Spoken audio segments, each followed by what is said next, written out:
Welcome back to New Day Cleveland. You're listening to the very talented cast of School of Rock, and guess what? It's now on stage at Playhouse Square in the Connor Theater. Unbelievable. We welcome actors Lexi Doors Sharp and Gary Trainer here on our set. Thank you very much for coming. Good morning. Thanks for having us.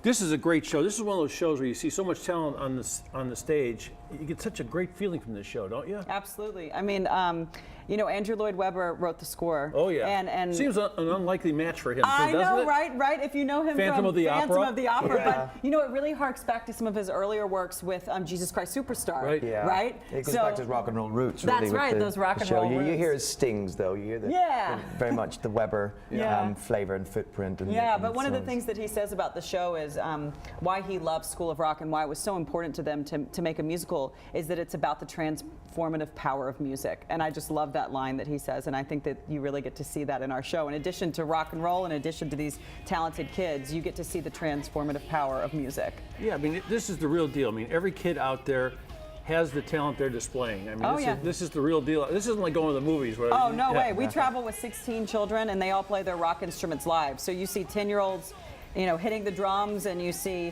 you know, 11-year-olds shredding electric guitar. It's unlike anything you've ever seen. Gary, she just said traveling with how many kids? 16. So how does that change your life and career? Oh no, it's wonderful. We get to be the uncles and aunts of these kids, and you know, it's wonderful to see them because they're just full of energy. I joke sometimes I've worked with less professional adults in my career, you know, and they get up there every night and they blow us all away, and yeah, they're phenomenal. I couldn't help but notice that in your bio that your training comes from Great Britain, the London stage. I'm from Ireland, but I trained in Ireland. London, and so I did the show in the West End, and then I was lucky enough to be asked to come out on the road here in the US. So do people get to enjoy this role through the lovely accent that you have? No, we're all change it up. American. Our We're American accent, that's right. I wondered about that. That's great. I don't have to practice my American accent. I'm from Alabama, so I got it down. Did you go to school in Cincinnati, though? I did. I went to school in Cincinnati at CCM. Which is a terrific school. It's a fantastic program. It's nice to be back in Ohio. Yeah. You know? Hey, you watch this show and you think about, you talk about transforming kids and the value of having art and learning about music. Yeah. But how about you guys? When you guys jumped into this business, what was the thing that kicked you into this gear? I watched the show. I always wanted, like, when we did school, like as a youngster and things, I loved pretending to be someone else. Yeah. And Well, you get a chance here. yeah, you definitely get a chance. And I watched a show called Stones in His Pockets once upon a time, and I was like, that's what I want to do as a career.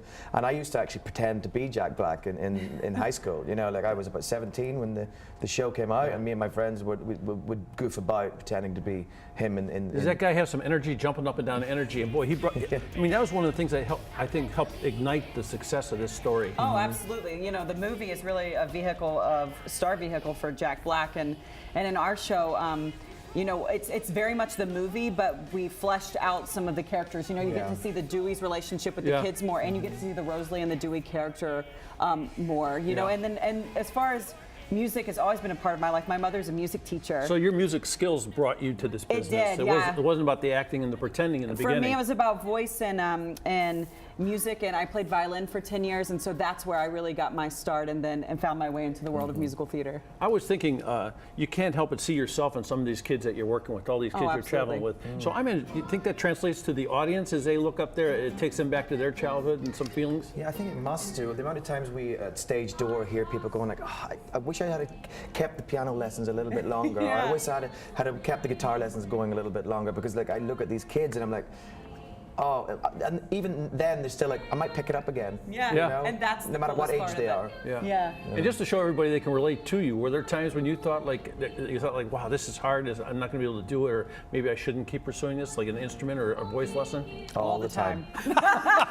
Why don't you guys practice saying that together once in a while? That is unbelievable. Well, the show is at Playhouse Square through the 24th, I believe. Yeah, at the Connor Palace Playhouse Square, and it's a terrific show. And I guarantee you go see the show, you're going to come out energized, and you might even end up feeling a little younger. What do you think about that? Absolutely. Yeah, I think so. Yeah. Don't buy that anti-aging cream. Yeah, Just you don't need that. You can save yourself some money, because that takes months and months and it doesn't work. This is just like one evening of your life, and it'll be a fantastic time indeed. And welcome to Cleveland. Thank you. You enjoying your stay here in Cleveland? Oh yeah, we're looking forward to the next 2 weeks, getting out and seeing what Cleveland has to offer. We've been eating well, so. Yeah, that's one nice restaurant. That's one thing about here, is it? Yeah. Get over to 4th Street. Street, the Warehouse District, a lot of great places there, right around the Counter Theater itself. Yeah, there's a great restaurant there. So enjoy it and keep entertaining those Clevelanders with your wonderful talents and skills. Thank you so much. Thank you. Thank you.